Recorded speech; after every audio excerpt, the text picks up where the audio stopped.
नमस्कार दोस्तों, स्वागत है आपका स्टडी आईक्यू में। आज हम लोग बात करने वाले हैं एक न्यूज के बारे में जो हम लोगों ने हाल ही में सुनी है। इजराइल और यूएई ने अपने संबंध नॉर्मलाइज कर दिए हैं, तो इसके ऊपर हम बात करेंगे कि पहले नॉर्मलाइज क्यों नहीं थे, और साथ ही साथ हम लोग एंड करेंगे इस डिस्कशन को window of opportunities for India के साथ, मतलब इंडिया को इससे क्या फायदा मिलेगा। तो हाल ही में ये खबर आई है ट्रिब्यून में, जिसको लिखा हुआ है नवदीप सूरी ने। नॉर्मली मैं नाम तभी बताता हूँ राइटर का अगर वो आपको इस्तेमाल होगा पॉलिटिकल साइंस में या किसी पेपर में जिनको आप यहां पे आप इनको कोट कर सकते हैं। तो नवदीप सूरी एक फॉर्मर एम्बेसडर रह चुके हैं यूएई के लिए। वो कहते हैं कि जो हाल ही में इजराइल और यूएई के रिलेशंस नॉर्मलाइज हो चुके हैं उसके तहत इंडिया को काफी सारा अपॉर्चुनिटीज मिलेगा, आगे इंडिया को काफी सारे फायदे। उससे पहले अगर आप मुझे फॉलो करना चाहते हैं तो you can follow me on these IDs. मेरा टेलीग्राम चैनल का आईडी भी सेम है, राहुल साई 222। प्लीज फॉलो और subscribe the correct channel. Along with it, Study IQ has brought pre cum mains course for you for IAS 2021। For more details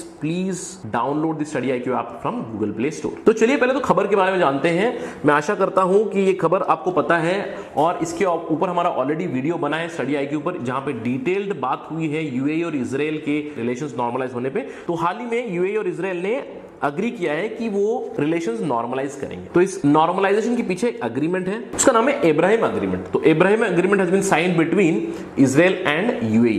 तो यहां पे agreement के तहत ये हुआ है कि इजराइल और यूएई अभी अपने रिलेशंस आगे बढ़ाएंगे, वो अपने बिजनेस रिलेशंस आगे बढ़ाएंगे, टूरिज्म, डायरेक्ट फ्लाइट्स, एक दूसरे के बीच कनेक्टिविटी करेंगे, कोऑपरेशन होगा साइंस, टेक्नोलॉजी, ट्रेड में, और इवेंचुअली फुल डिप्लोमेटिक टाइज को एम्बेसडर लेवल पे लाने वाले हैं। तो ये तो खबर है अभी की। तो पहले जानते हैं कि ये किस लोकेशन में हो रहे हैं वर्ल्ड के। तो चलिए देखते हैं ये कहां हो रहा है एग्जैक्टली। ये हो रहा है वेस्ट एशिया में, जहां कि आप देख सकते हो west Asian countries Iran, Saudi, Oman, Yemen, even northern African Egypt to certain extent पहले थे ही, टर्की, इराक, सीरिया, और इजराइल है यहां पे, और यूएई आपका है यहां पे। तो अभी हाल ही में relations between Israel and UAE have been improve. तो हम ये कह रहे हैं कि अभी रिलेशंस इंप्रूव हुए हैं, तो पहले ये रिलेशंस खराब क्यों थे? तो चलिए जानते हैं इन शॉर्ट कि रिलेशंस खराब क्यों है। तो सबसे पहले तो मैं ये बताना चाहता हूं कि इजराइल का सिर्फ यूएई के साथ रिलेशन खराब नहीं है, इजराइल का पूरे अरब वर्ल्ड के साथ रिलेशन खराब है। तो इसकी हिस्ट्री जानने के लिए आपको वेस्ट एशियन पॉलिटिक्स में जाना पड़ेगा। मैं कोशिश करूंगा कि ज्यादा डिटेल में जाऊं, जल्द से जल्द इसको डिस्कस करूं। अगर आप वेस्ट एशिया की हिस्ट्री देखोगे तो वहां पे 3 factors have heavily influenced it. One is European imperialism, मतलब यूरोप ने वेस्ट एशिया की जो सारे कंट्रीज है उनको भी उन्होंने कॉलोनाइज कर दिया था, या तो ब्रिटिश, या तो फ्रेंच, या तो पोर्चुगीज, बहुत सारे कॉलोनाइजर यहाँ पे इन्वॉल्व थे। तो यूरोपियन इंपीरियलिज्म की वजह से जो भारत में हुआ है, जैसे कि भारत और पाकिस्तान का विभाजीकरण कर दिया था 1947 में, तो यूरोपियन इंपीरियलिस्ट ने वहां पे भी कुछ ऐसा ही किया है, इलॉजिकल बाउंड्रीज बना रखी हैं। उसके अलावा अरब नेशनलिज्म तो पहले से ही है ही। अरब नेशनलिज्म मतलब which is based on religion.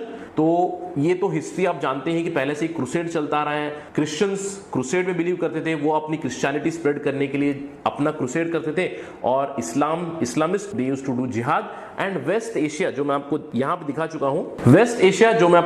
चुका हूँ, ये एक लिंक है यूरोप और एशिया के बीच में। तो this is the Christian side, this is the Islam side. तो जिहाद और क्रूसेड कंटिन्यूसली चलता आ रहा है बहुत सदियों से।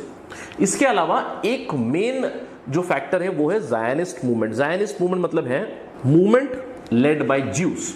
तो यहाँ पे 3 धर्मों के लोग यहाँ पे इन्वॉल्व है, जैसे मैंने लिखा हुआ है इस्लाम, ज्यू, और अगर मैं यहाँ पे ज्यू लिख रहा हूं तो मैं डिफैक्टो इनको अभी फिलहाल इनको क्रिश्चियन धर्म से जोड़ रहा हूं, क्योंकि ज्यूस और Christians they have a similar history. In fact ये कहा जाता है कि क्रिश्चियन का जो बाइबल आया है इवेंचुअली, जो आपको लैटिन में बाइबल आया, इंग्लिश में बाइबल आया, उससे पहले क्रिश्चियंस का भी बाइबल हिब्रू में था। Hebrew was the language of juice. तो कहीं ना कहीं ज्यूस और क्रिश्चियंस का बहुत ही पहले से ही एक संबंध रहा है। तो उन दोनों को मैं अजम्पशन ये करके चल रहा हूं एक ही पार्टी है, ये अज्यूम करके चल रहा हूं। तो अगर आप हिस्ट्री देखोगे, जैसे मैंने आपको बताया कि जिहाद और क्रूसेड तो बहुत सदियों से चलता आ रहा है। तो मेजर एक फैक्टर था ज़ायनिस्ट मूवमेंट, जो शुरू हुआ था 1897 में। ज़ायनिस्ट मूवमेंट का ये मतलब था कि जितने भी विश्व में ज्यूस थे उन्होंने शुरू कर दिया पैलेस्तीन में जाना। पैलेस्तीन मतलब स्पेसिफिकली ज्यूस की भी जो एंशिएंट जगह है वो है जेरूसलम, और इस्लामिक वर्ल्ड में भी जेरूसलम की बहुत ज़्यादा इंपॉर्टेंस है। तो जब क्रूसेड हो रहा था तो ओटोमन एम्पायर जब बन गया, इवेंचुअली ओटोमन एम्पायर ने कैप्चर कर लिया था कॉन्स्टेंटिनोपल को, तो उन्होंने स्टॉप कर दिया 1453 में। उसके बाद जेरूसलम पे कब्जा बन गया था इस्लामिस्ट पावर का, ओटोमन टर्क्स का। तो ये जो जेरूसलम जगह है वो ज्यूज के लिए भी काफी प्यारी जगह है। वो कहते हैं कि यहीं पे उनके रूट्स थे मोसेस के, जो मोसेस में ज्यूज बिलीव करते हैं। तो ज़ायनिस्ट मूवमेंट शुरू हुआ था कि जहां से हमें भगाया गया है, जहां से ज्यूज को भगाया गया पहले सदियों पहले, हम वहां भी वापस जाना चाहते हैं। धीरे धीरे मूवमेंट शुरू हुआ। तो 1916 में विश्व युद्ध एक चल रहा था। विश्व युद्ध एक में जो एलाइड फोर्सेस थी, ब्रिटेन लेड थी, वो जीत गई थी और ओटोमन एम्पायर खत्म हो चुका था। तो जैसे ओटोमन एम्पायर खत्म हुआ तो एक साइक्स पिको अग्रीमेंट बन गई। ये साइक्स पिको अग्रीमेंट था ब्रिटेन और फ्रांस के बीच। यहां पे एक बैकडोर अग्रीमेंट किया गया था फ्रांस और ब्रिटेन के बीच, और उन्होंने कहा कि पैलेस्तीन जहां पे जेरूसलम है वो जाएगा ब्रिटिश को। तो समझिए कि पैलेस्तीन जो अभी हम बात कर रहे हैं, जहां पे इजराइल की बात कर रहे हैं, इजराइल और पैलेस्तीन, वहां पे ब्रिटिश का कब्जा था। तो ब्रिटिश कॉलोनिस्ट थे। तो ब्रिटिश ने अगले ही साल 1917 में बैल्फोर डिक्लेरेशन रिलीज किया। बैल्फोर डिक्लेरेशन आर्थर बैल्फोर ने रिलीज किया। तो फॉरेन सेक्रेटरी थे, उन्होंने कहा था कि हम पैलेस्तीन में एक जूइश होम बनाएंगे जूइश लोगों के लिए। इसीलिए मैंने कहा कि क्रिश्चियन और जूइश को मैं एक मान के चल रहा हूं। अजम्पशन में है, ये डिफरेंसेस है, वो हमारे आज के डिस्कशन के मुद्दे में नहीं आएगा। तो उन्होंने कहा कि जूइश स्टेट हम बनाएंगे पैलेस्तीन में, तो जू का होम वहां पे बनाएंगे। तो धीरे धीरे मूवमेंट शुरू हुई। 1897 से कंटिन्यूअस ज्यूस मूव करते गए पैलेस्तीन में। तो एक समय था कि पैलेस्तीन में केवल कुछ हजार ज्यूस थे, लेकिन वर्ल्ड वॉर 2 के बाद, वर्ल्ड वॉर 2 के दौरान आपने देखा होगा कि नाजी रेजिम ने ज्यूस के खिलाफ परसिक्यूशन शुरू कर दिया था। हिटलर ने ज्यूस को कंसंट्रेशन कैंप में डाला। तो जितने भी ज्यूस यूरोप में थे वो उन सभी ने पलायन शुरू कर दिया और इवेंचुअली जाके सेटल होने लगे पैलेस्तीन में। तो ये कहा जाता है कि वर्ल्ड वॉर 2 के बाद ज्यूस की आबादी 5 लाख से ऊपर चली गई पैलेस्तीन में। तो वहां पे उन्होंने धीरे धीरे कब्जा करना शुरू कर दिया। और 1947 में तो क्वेश्चन तो ये चल ही रहा था कि ज्यूइश स्टेट बनना चाहिए या नहीं। ब्रिटेन ऑलरेडी इसको सपोर्ट कर रहा था, यूएस ऑलरेडी इसको सपोर्ट कर रहा था। 1947 में इस मैटर को उन्होंने यूएन में दे दिया और यूएन 1948 में एक रेजोल्यूशन पास कर दिया। उन्होंने बताया कि पैलेस्तीन जो पहले अरब कंट्री थी, वहां पे 1897 से कंटिन्यूअस ज्यूस मूव करते आ रहे थे, वहां पे मैं अभी 2 कंट्रीज बना दूंगा, एक होगा इजराइल, एक होगा दूसरा पैलेस्तीन। इनफैक्ट पैलेस्तीन को दर्जा नहीं दिया गया, कहा गया कि एक जूइश मेजॉरिटी स्टेट रिलीजन के ऊपर, धर्म के ऊपर बेस होगा इजराइल,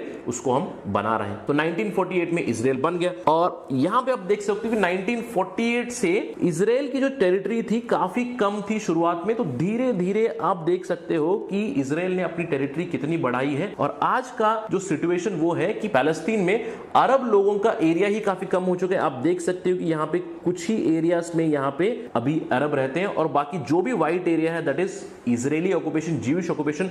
तो सिर्फ 2 जगह पे, एक तो है वेस्ट बैंक और गाजा स्ट्रिप, 2 ही जगह पे आपको देख सकते हो कि अभी यहाँ पे अरब पॉपुलेशन है। तो जैसे कि आप देख सकते हो कि ज्यूस अपनी जगह छोड़कर वो पैलेस्तीन में घुसे, अरब जगह थी और वहां पे धीरे धीरे उन्होंने कब्जा किया। तो इसीलिए पूरे अरब वर्ल्ड का और इजराइल का रिलेशन अच्छा नहीं है पहले से ही, 1948 से ही। UAE is no exception. In fact बहुत सालों से ये चलता आ रहा है कि अरब वर्ल्ड और इजराइल के बीच लड़ाई चलती आ रही है। लेकिन अभी हम देख सकते हैं कि इजराइल के रिलेशंस धीरे धीरे नॉर्मलाइज हो रहे हैं बहुत सारे देशों के साथ। अभी हाल ही में हमको खबर आई है कि यूएई के साथ भी हुआ है। तो जो यूएई ने डिसीजन लिया है नॉर्मलाइज करने का, क्या ये डिसीजन सडन था? नहीं, ये डिसीजन सडन नहीं था, क्योंकि 2015 से ही हम देख सकते हैं कि एक कहीं ना कहीं हमको लग रहा था कि रिलेशंस नॉर्मलाइज हो जाएंगे, क्योंकि 2015 में इजराइल ने एक डिप्लोमेटिक ऑफिस ओपन किया था अबू धाबी में। तभी से इजराइल ने तो हाथ बढ़ा दिया था कि हमको आपके साथ रिलेशंस नॉर्मलाइज करने हैं, क्योंकि आप जानते हो कि वर्ल्ड ग्लोबलाइज हो चुका है, इकोनॉमिकली सभी लोग कनेक्ट हो चुके हैं कहीं ना कहीं। तो इजराइल ने हाथ बढ़ाना शुरू कर दिया था। Israeli athletes have competed in UAE in recent time, जो पहले कभी नहीं होता था। जैसे मैंने आपको बताया कि पूरा अरब वर्ल्ड इजराइल के खिलाफ था। इनफैक्ट अबू धाबी ने एक रिक्वेस्ट की थी जिसने एक मेजर रोल प्ले किया हुआ है ये अब्राहम अग्रीमेंट साइन करने में। अबू धाबी यानी कि यूएई ने रिक्वेस्ट किया इजराइल से कि वो अपना एनेक्सेशन प्लान जो है West bank which is in Palestine, उसको स्टॉप करे। अगर वो स्टॉप करेंगे तभी हम अब्राहम अग्रीमेंट साइन कर सकते हैं। तो इवेंचुअली इजराइल ने मान लिया और इसीलिए रिलेशंस नॉर्मलाइज हुए हैं। ये तो हो गई रिसेंट की डेवलपमेंट। इसके साथ ही साथ इस नॉर्मलाइजेशन की में एक बहुत ही बड़ा योगदान रहा है यूएस एडमिनिस्ट्रेशन का। US administration has been acting as a mediator. 3-वे डिप्लोमेसी यहां पे हुई, जहां पे यूएस ने इवेंचुअली परसुएड किया इजराइल और यूएई को ताकि वो अब्राहम अकॉर्ड साइन करें। तो चलिए देखते हैं क्या यूएई एक ही कंट्री जिन्होंने नॉर्मलाइज किया है। इसका जवाब भी नहीं है, क्योंकि बहुत पहले से ही धीरे धीरे नॉर्मलाइजेशन होता आ रहा है। सबसे पहले तो इजिप्ट, और इजिप्ट ने तो in fact Egypt was one of the main party in Israel Arab Wars. 2 bar war हो चुका है और इजिप्ट एक मेन पार्टी था, लेकिन 1979 में ही उन्होंने एक फ्रेंडशिप ट्रीटी साइन कर ली थी। In fact Egypt became first Arab country to sign a peace treaty with Israel. इसके अलावा 1994 में जॉर्डन जो पड़ोसी मुल्क है इजराइल का, उन्होंने भी धीरे धीरे इसको नॉर्मलाइज कर दिया था। तो ऐसा नहीं कि यूएई एक ही कंट्री है जिन्होंने नॉर्मलाइज किया है, दूसरे अरब देश भी हैं जिन्होंने नॉर्मलाइज किया हुआ है। लेकिन अभी जो यूएई का डेवलपमेंट हुआ है उसके बाद काफी सारी पॉजिटिव रिएक्शन भी आई है, नेगेटिव रिएक्शन भी पूरे अरब वर्ल्ड में। अगर आप अरब वर्ल्ड को देखोगे तो कुछ नेशंस है जैसे कि बहरीन, इजिप्ट, जॉर्डन और ओमान, इन्होंने पब्लिकली कहा है कि अब्राहम अग्रीमेंट बहुत ही अच्छा है, इससे हमारे रीजन में कम से कम शांति आएगी। लेकिन बहुत से लोगों ने इसको क्रिटिसाइज किया। हार्ड लाइनर कंट्रीज है जैसे कि ईरान, कतार और टर्की ने क्लियरली कह दिया है कि हम नहीं मानेंगे इस अग्रीमेंट को और हम कभी हमारे रिलेशंस इजराइल के साथ नॉर्मल नहीं करेंगे। इसमें जो मेन प्लेयर है वेस्ट एशिया में वो है सऊदी अरेबिया। सऊदी अरेबिया ने एक साइलेंस मेंटेन किया हुआ है, उन्होंने हाँ भी नहीं माना, या तो उसको एक्सेप्ट भी नहीं किया, तो नकारा भी नहीं है, उसकी आलोचना भी नहीं की है। इसका मतलब यह है कि Saudi Arabia is maintaining it's strategic silence. तो ये है डेवलपमेंट अभी का। तो चलिए देखते हैं कि इससे इवेंचुअली क्या होगा। फोरकास्ट ये है कि यूएई के लिए तो काफी फायदेमंद, जैसे मैंने यहाँ पे स्माइली बनाया है, यूएई तो काफी खुश है क्योंकि वो पहला देश भी नहीं है नॉर्मलाइज करने के लिए। अगर आप इजराइल को देखें, इजराइल ऑलरेडी एक सुपर पावर है, मैं कह सकता हूँ टेक्नोलॉजी में और हेल्थ केयर में और एग्रीकल्चर डेवलपमेंट में भी। इंडिया और इजराइल में भी काफी सारी कोलैबोरेशन है, तो हम लोग काफी सारे फायदे उठाते हैं इजराइल से, उनसे आर्म्स इंपोर्ट करते हैं, एग्रीकल्चर में उनकी मदद लेते हैं। तो अभी यूएई भी वही कर सकता है, क्योंकि यूएई अपनी अगर कमर्शियल डेवलपमेंट, डिप्लोमेटिक डेवलपमेंट बढ़ा के रखेगा इजराइल के साथ, तो उनको काफी फायदे मिलेंगे इजराइल से। इसके अलावा एक एग्जाम्पल भी है यहाँ पे कि जहां पे जल्द ही एक यूएई की एपेक्स नेशनल इन्वेस्टमेंट ग्रुप ने कह दिया है कि वो इजराइल के साथ काम करने के लिए तैयार भी है। तो ये कहीं ना कहीं इंडिकेशन है आने वाले समय का कि यूएई और इजराइल के बीच रिलेशन अच्छे होंगे। इसके अलावा इजराइल तो काफी खुश होगा, जैसे कि आप देख सकते हो इजराइल तो फूले नहीं समा रहा होगा, क्योंकि इजराइल का ये बहुत ही लॉन्ग टर्म स्ट्रेटेजिक गोल है कि वो सारे अरब देशों के साथ अपनी कम से कम रिलेशन ठीक करें, या तो फोर्स के साथ या फिर हाथ मिला के। तो अभी हाथ मिला के चल रहे हैं, रिलेशंस नॉर्मलाइज हो रहे हैं। अगर ये होगा तो उनको ग्रेटर एक्सेप्टेंस मिलेगी वेस्ट एशिया में। अगर वेस्ट एशिया में ग्रेटर एक्सेप्टेंस मिलेगी तो जो वोलेटाइल रीजन है, जो लड़ाई हो रही है, तो वो लड़ाई नहीं होगी, कहीं ना कहीं कम होगी। इसके साथ ही साथ इजराइल को और भी बहुत बड़ा फायदा है, क्योंकि अगर यूएई ने फॉलो किया है, एक बहुत ही स्ट्रांग नेशन है वेस्ट एशिया में यूएई,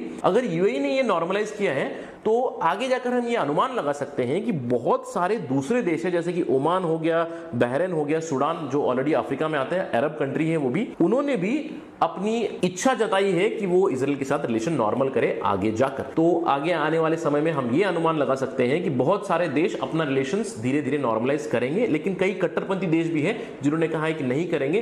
तो मुझे लगता है कि नॉर्मलाइज होने में कई साल लगेंगे, एक आध दशक भी लग सकते हैं आगे चल के। इसके अलावा सबसे बड़ा इंप्लीकेशन होगा पैलेस्तीनियों के लिए। पैलेस्तीनियों की हालत तो कुछ ऐसी होगी तो काफी सैड होंगे, क्योंकि पैलेस्तीनियन लीडर्स ने सबसे पहले तो उसको बोल दिया है कि डिनाउंस कर दिए है अब्राहम अग्रीमेंट को। उन्होंने कहा है कि हम इसको एक्सेप्ट नहीं करेंगे, और अभी उनको एक कहीं ना कहीं इंडिकेशन आ गई होगी कि हमारी जो फाइट है वो वीकन हो जाएगी धीरे धीरे। क्योंकि अगर हमारे एलआईसी हमसे दूर जा रहे हैं, जो इनके एलाई थे, जो अरब नेशंस थे, सऊदी अरब, ईरान, यूएई, ओमान, कतार, टर्की, ये सब अरब देश हैं और ये बहुत ही स्ट्रांगली सपोर्ट करते हैं पैलेस्टीन गवर्नमेंट को, पैलेस्टीन की सोवरेनिटी के ऊपर। वो कहते हैं कि इजराइल जब डिवाइड कर दिया गया था वो डेवलप्ड नेशंस यूएस की और यूके की प्लान थी, और हम पैलेस्टीन नहीं देंगे। हम चाहते हैं कि अरब वर्ल्ड पैलेस्टीन को मेंटेन करे, स्पेशली जेरूसलम के ऊपर पैलेस्तीनियों का कब्जा होना चाहिए, क्योंकि Jerusalem is very important from Islamic perspective also. तो ये हो सकता है आगे चल के कि पैलेस्टीन से अपने एलाइज दूर हो जाए, और इससे और एक्सट्रीमिज्म भी बढ़ सकती है। पैलेस्टीन में टेररिज्म, एक्सट्रीमिज्म और बढ़ेगी, क्योंकि अगर आपकी एलाइज आपको सपोर्ट नहीं कर रहे हैं, आप अपने खुद से लड़ रहे हैं, तो आप जाहिर है कि आप एक्सट्रीमिज्म का रूट अप्लाई करोगे। इसके अलावा हमें मेन इंपॉर्टेंस देनी चाहिए इंडिया के ऊपर। इसका इंडिया के ऊपर क्या प्रभाव होगा? तो इंडिया के ऊपर तो काफी अच्छा एक प्रभाव है, इंडिया तो काफी खुश रहेगा। जैसे कि मैंने आपको बताया कि नवदीप सूर्य जिन्होंने आर्टिकल लिखा है, उन्होंने कहा है कि normalisation between UAE and Israel it augurs very well for India. मतलब ये इंडिया के लिए एक बहुत ही खुशखबरी है, जहां पे उनके दो दोस्त जिनके साथ उनकी स्ट्रेटेजिक पार्टनरशिप है, एक तो है इजराइल, एक तो है यूएई, दोनों भी इंडिया के दोस्त हैं, क्लोजेस्ट फ्रेंड्स हैं। और हाल ही में अगर आप देखोगे पिछले कुछ सालों से, जब से नरेंद्र मोदी एडमिनिस्ट्रेशन आया 2014 से, आप देख सकते हो कि इन दोनों ने भी इंडिया का सपोर्ट कंटिन्यूअसली किया है। इजराइल का तो ऑलरेडी स्टैंड है, जम्मू एंड कश्मीर पे वो इंडिया को सपोर्ट करते हैं। यूएई ने कोई स्टेटमेंट जारी नहीं किया जब इंडिया ने आर्टिकल 370 अब्रोगेट किया, तो कहीं ना कहीं जो मोदी ने पर्सनली इन्वेस्ट किया था इन रीजन्स में, तो वो अभी रंग ला रहा है, क्योंकि यूएई भी कोई स्टेटमेंट जारी नहीं किया। यूएई ने इनफैक्ट आलोचना की है पाकिस्तान की, और उनको कहा है कि Pakistan state sponsored terrorism stop करे। तो ये इंडिया के लिए एक विंडो ऑफ अपॉर्चुनिटी प्रोड्यूस करता है। India already has strategic partnership with UAE, with Israel. तो अभी तो इंडिया का जो फॉरेन पॉलिसी है वेस्ट एशिया में, वो काफी अच्छा चल सकता है, क्योंकि India has been a common friend. तो India can become a means of trilateral diplomacy और even multilateral diplomacy in future. So that is it from my side for today. I hope this video is useful for you. Thank you very much. Have a great day.